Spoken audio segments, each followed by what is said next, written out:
তো হ্যালো আমার প্রাণপ্রিয় দাদা বৌদি, তো আজকের এ পর্বে নিয়ে চলে এসেছি মাগুরার আরও একটি অন্যতম সেরা প্যান্ডেল এবং অন্যতম একটি আকর্ষণীয় প্যান্ডেল। তো এ পর্বে আপনাদেরকে দেখাতে চলেছি শ্রী শ্রী কাত্যায়নী পূজা 2025-এর নিতাই গৌর গোপাল সেবা আশ্রমের যে প্যান্ডেল এবং সেখানকার যে প্রতিমা সেগুলো আপনাদেরকে দেখাতে চলেছি। তো ধৈর্য ধরে ভিডিওটি দেখতে থাকুন এবং উপভোগ করুন আমাদের এই আয়োজনটি। আমার পিছনে যে প্যান্ডেলটি দেখতে পাচ্ছেন এটাই হলো 2025-এর নিতাই গৌর গোপাল সেবা আশ্রমের প্যান্ডেল। চলুন আপনাদের ভিতরটা ঘুরে দেখাই। বাংলাদেশের দক্ষিণ অঞ্চলের এই মাগুরা জেলার কাত্যায়নী পূজা নিয়ে এবারের আমার ব্যতিক্রমী আয়োজন, যে দিনের বেলায় ব্লগ করে আপনাদেরকে দেখানোর, এটা আসলে মূল উদ্দেশ্য যে অনেকেই আছেন যে রাত্রেবেলায় এসে সঠিকভাবে মায়ের প্রতিমা মায়ের মুখ দর্শন করতে পারেন না। তো এটা কিন্তু অনেকেরই আফসোস থেকে যায় বা অনেকেরই কষ্ট লাগে যে এত কষ্ট করে এত দূর থেকে আসলাম যে মায়ের মুখটাই দেখতে পারলাম না। আসলে এত পরিমাণে লাইটিং আর এত পরিমাণে সাউন্ড সিস্টেম ডিজে চলে এখানে যে রাত্রেবেলায় আপনি ঠিকভাবে মায়ের মুখটাও দেখতে পারবেন না। তাই আপনারা যারা মায়ের মুখ দেখতে চান অবশ্যই দিনের বেলায় চলে আসবেন মাগুরার কাত্যায়নী পূজা দেখতে, আর যারা ডিজে প্রেমী আছেন অবশ্যই রাত্রেবেলা চলে আসবেন। আসলে রাত্রে এই মন্দিরটা এখন যতটা ফাঁকা এবং এখন যতটা নিরিবিলি দেখছেন, রাত্রেবেলা কিন্তু এর কিঞ্চিত পরিমাণও আপনারা পাবেন না। রাত্রেবেলা এখানে প্রচুর লাউড অ্যান্ড ক্রাউড সৃষ্টি হয়।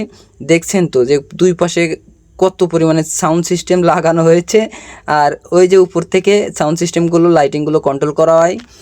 আর এখানে পুরো প্যান্ডেলটা বুক হয়ে যায়, শুধু প্যান্ডেল কেন বাইরের রাস্তাটাও বুক হয়ে যায়। তো এখানে প্রসাদ বিতরণ চলছিল, তো আসলে আমিও প্রসাদ নিয়েছিলাম কিন্তু সেই ভিডিওটা আর করা হয়নি। আমার যেহেতু কোনো ক্যামেরাম্যান নেই, কারণ আমি নিজেই সব কিছু করি। তো কেমন লাগলো যে নিতাই গৌর সেবা আশ্রমের এই মন্দিরের প্রতিমাটা অবশ্যই কমেন্ট করে জানাবেন।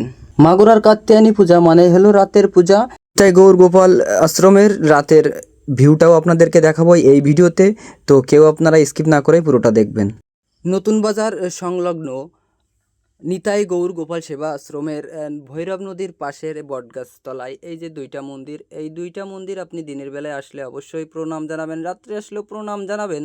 তবে আপনি রাত্রেবেলায় আসলে এত কিছু ক্লিয়ারভাবে দেখতে পারবেন না যতটা আমার ভিডিওর মাধ্যমে দেখতে পাচ্ছেন। চলুন আপনাদেরকে এবার রাতের ভিউতে নিয়ে চলে যাই। এই সেই নিতাই গৌর গোপাল সেবা আশ্রমের ভাইরাল গেটটি, যেটা ব্রিজের উপরে অবস্থিত। তো এটা আসলে 90 ফুট উঁচু করে তৈরি করা হয়েছে। তো এই গেটটি কিন্তু অলরেডি নেট দুনিয়ায় ভাইরাল হয়ে গেছে।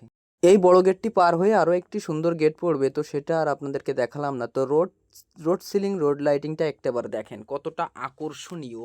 আর আপনাদেরকে রাত্রের ভিউটা কেন দেখাচ্ছি বুঝছেন একবার? রাতের পরিবেশটা এবারে একটাবার দেখেন কি পরিমাণের ভিড় আর কত সুন্দর লাইটিং। আসলে লাইটিং এবং প্যান্ডেলের জন্যই কিন্তু এতটা বিখ্যাত হয়েছে মাগুরার কাত্যায়নী পূজা। এটাই ছিল লাইটিং গেটটি। তো ভিডিওটা কেমন লাগে অবশ্যই কমেন্ট করে জানাবেন। ডিজে প্রেমীদের জন্য এবার চলে আসলাম, দেখেন ভিতরে কি চলছে একটাবার ভাবেন তো। চলুন আপনাদেরকে একটু ডিজে তালে নাচিয়ে আসি। একটাবার ভাবেন আপনারা, কেন আপনাদেরকে বলছি যারা মায়ের মুখ দর্শন করবেন তারা অবশ্যই দিনের বেলাকে চয়েস করবেন। তো ডিজে দেখতে দেখতে হয়তো আমাদের ভিডিওটা শেষ হয়ে যাবে, তো আপনাদেরকে আরও একটি আগাম নিমন্ত্রণ দিয়ে রাখি। তো আমাদের পরবর্তী ব্লগ ভিডিওটা কিন্তু ছানাবাবুর বটতলার মন্দিরকে নিয়ে, তো সেই ভিডিওটা দেখার নিমন্ত্রণ রইল। সে পর্যন্ত সবাই ভালো থাকবেন, সুস্থ থাকবেন। ধন্যবাদ। ভিডিও ভালো লাগলে অবশ্যই লাইক কমেন্ট এবং শেয়ার করে দিবেন।